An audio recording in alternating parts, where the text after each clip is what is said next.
अब इसमें कौन सी बात सच है? अब इसमें यही बात सच है, ना तो स्त्री कभी दूसरी स्त्री को देख करके अपने मुंह से बड़ाई करे और ना बड़ाई सुने। वैसे चाहे रोटी खाइए की अकल ना हो जे बात की सबको अकल है, ना बड़ाई करे और ना सुने। माते मैंने ये न सोचे रजनीश हमारी बुराई कर रहे हैं। हम बुराई नहीं करते हैं किसी की, हमारी आदत नहीं है बुराई करने की। वो करेंगे तो हम आपके गांव की थोड़ी करेंगे, हमें पता है आपके गांव में ऐसी कोई है ही नहीं, तो हम काहे को कहे? नहीं, आपके यहाँ की नहीं कहे। वैसे तुम तुलसीदास की बात छोड़ो, किसी दिन तुम अपने घर में ही अजवाइश करना, अपनी औरत के पास बैठ के वो कब दूसरी औरत की बड़ाई करी, फिर देखो संजा को बिना लड़े रोटी मिल जाए। ये कमी होती है, न बड़ाई करे और न बड़ाई सुने। कभी कहते हैं कि नारी का छू अकल की हमारी, ज्यादा नहीं आप ये सोच रहे हो ज्यादा है, ज्यादा नहीं है थोड़ी है। कि नारी का छू अकल की हमारी, तो इन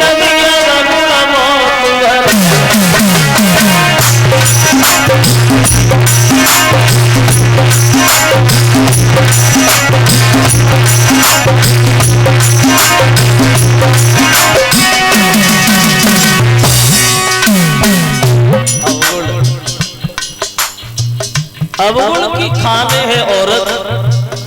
आजकल की बात नहीं है, आप ये सोच रहे हो आजकल की नहीं। आजकल की स्त्रियों के अंदर कोई अवगुण है ही नहीं, तो हम काहे को कहे? अवगुण है ही नहीं। एक विद्वान कहता है कि स्त्री के होठों पे तो अमृत होता है, लेकिन जीव में जहर होता है, जहर। दूसरी बात, औरतों को कभी बोलने की अकल नहीं आई। औरत जब कहे तब ऐसी कहे जो मतलब सीधी। आजकल की बात नहीं आप ये सोच रहे, आजकल की नहीं। आजकल की स्त्री कोई गलत बात कहती नहीं, तो मकाए की कहे कहती नहीं। पुरानी बात बता रहा हूं, आज की बात नहीं बता रहा हूं, पुरानी बात कह रहा हूं। अगर द्रौपदी दुर्योधन से ये न कहती कि अंधे के अंधा होगा, तो शायद ये महाभारत का युद्ध नहीं होता। तो औरतों को बोलने की अकल नहीं आई। सुनो पुरानी बात, एक नहीं बहुत सी।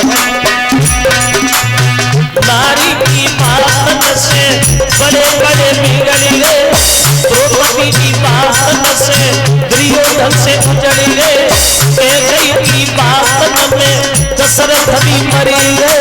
देखो श्री राम जी ने वन में भारी दुख से।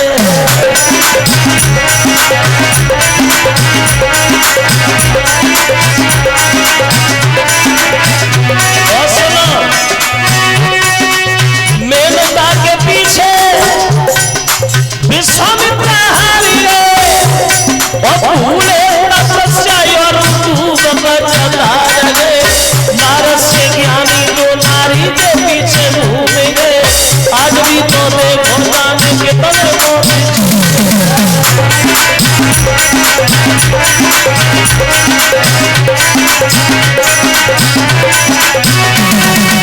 नारद से ज्ञानी जो नारी के पीछे घूमेंगे, आज भी तो देखो जाने के बड़े मोती झूमेंगे।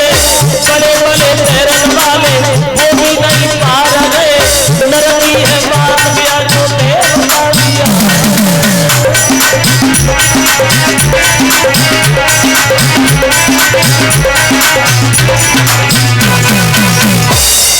तो सीता को देख करके स्त्रियां मोहित नहीं भई, बल्कि पग उधारी को देख के मोहित भई। पग उधारी, पग उधारी किसे कहते हैं? बोले पगधारी कहते हैं प्रभु श्री राम। भृगु ने छाती में लात जो मारी और तब से नाम पढ़ो पगधारी। तो रंग भूमि जब सिय पगधारी और रूप देख मोहे नर नारी।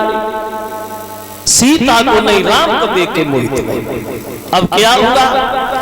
बहादुर जा रहे धनुष तोड़ने के लिए, दांती पीस पीस के ताकत दिखाते हैं। धनुष टूटना तो बहुत दूर, वो धनुष किसी के बल से हिला भी नहीं। और जब धनुष नहीं हिला, बाजे बजना बंद हो गए। भरे दरबार में जनक उठ करके खड़े हो गए और चिल्लाने लगे, बहादुर आज तुम्हें बहादुर कहते हुए भी मुझे बड़ा शर्म आ रही। लगता है भगवान ने सीता को जन्म दे दिया, लेकिन उनकी किस्मत में शादी नहीं लिखी।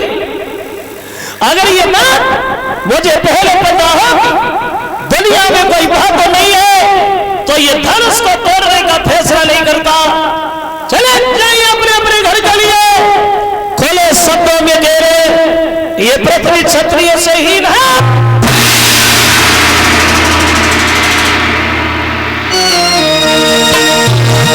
और बोले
जनक ने शब्द कहे, बहादुरों के चेहरा शर्म के कारण नीचे को झुक गए। लेकिन शेष अवतारी लक्ष्मण से नहीं रुका गया।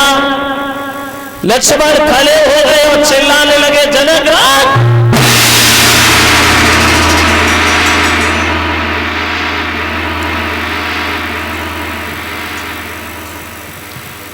क्या कह रहे हैं आप? ये बात कहने से पहले तुम्हें 1000 बार सोच लेना चाहिए था। न ये पृथ्वी कभी छतरी सही थी और न है और न कभी धनुष भी होगी। धनुष की बात छोड़ दीजिए, केवल बात दीजिए अगर विश्वामित्र से। अगर विश्वामित्र कहे तो सारे ब्रह्मांड को गेंद की तरह उछाल के फेंक दो जनक।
विश्वामित्र से अगर विश्वामित्र कहे तो सारे ब्रह्मांड को गेंद की तरह उछाल के फेंक।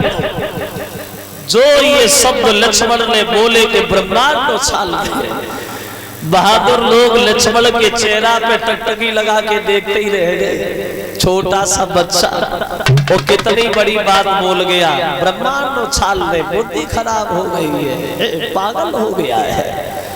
विश्वामित्र बोले लक्ष्मण इधर आ, ये काम तुम्हारा नहीं है और बीच में ज्यादा बोलते हो, हम इस बात से खुश भी नहीं।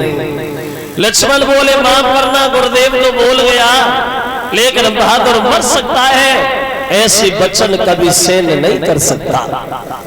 राम को इशारा दिया है, राम जाओ धनुष तोड़ो और जनक के संताप को दूर करो। अब लगत कार्तिक परिवा वाले दिन 14.5 साल की उम्र में चले राम धनुष तोड़ने के लिए, तो बहादुर लोग खूब ताली मार के हंसे। अब चली चिड़िया पार उठा ले, जाओ तुम भी जाओ। जनक की पत्नी सुनैना मन में सोच रही है, विश्वामित्र ने हमारी हंसी कराने में कोई कमी नहीं छोड़ी। इतने बड़े बड़े बहादुर बेटे से धनुष हिला नहीं तो भला राम के कोमल हाथों से टूट कैसे जाएगा। अब सीता ने धनुष की तरफ देखा और राम की तरफ देखा तो दोनों हाथ जोड़ के खड़ी हो गई। हे भगवान भोले बाबा, ये धनुष आपका है, इस धनुष को इतना हल्का कर दो जो प्रभु श्री राम आसानी से उठा सके। फिर सीता ने सोचा कि संगत जी ने टेर सुनी न सुनी, कहीं भांग के नशा भी न पड़े हो। अब धनुष से ही दोनों हाथ जोड़े, आप थोड़े से हल्के हो जाइए, थोड़े से। अब गाइए तो प्रण कठिन पिता का देख देख सीता दिल में घबराती है।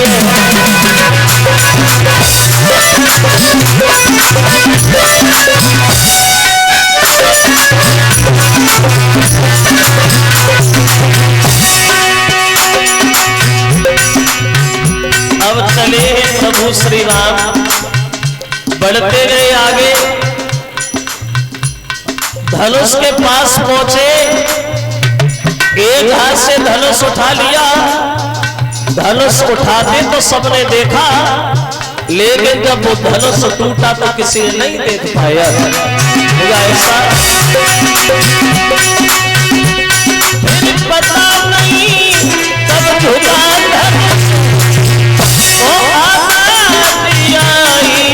कानों में और भूमि पे टूटी पड़े भरी गई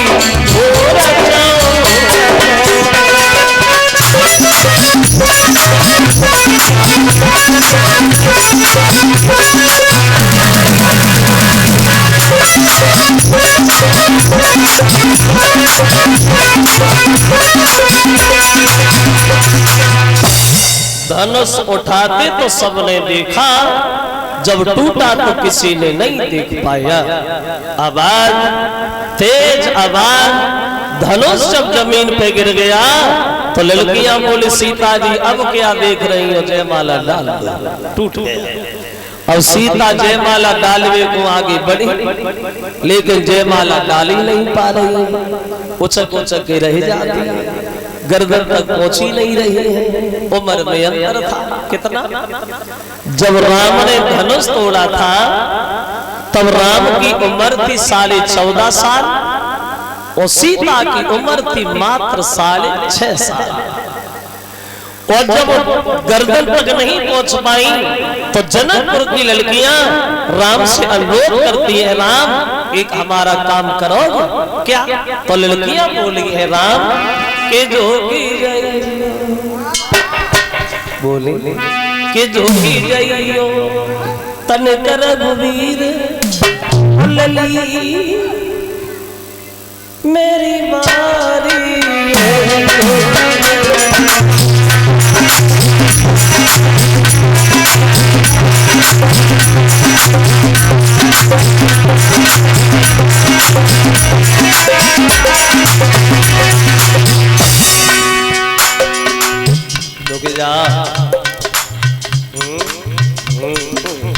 जा। तो राम ने सोचा भैया मजबूरी है तो झुकना जरूरी है, चलो झुके जा रहे, हमारा क्या बिगड़ रहा। राम झुकवे को तैयार रहे, लक्ष्मण बोलना शुरू, भैया झुके रहे हो, ससुराल शुभ हो जाएगी सामने, वो भी पहली बार। अगर आज झुक गए तो जिंदगी भर झुके रहो। अगर भैया झुकना नहीं, राम नहीं झुके, सीधे खड़े।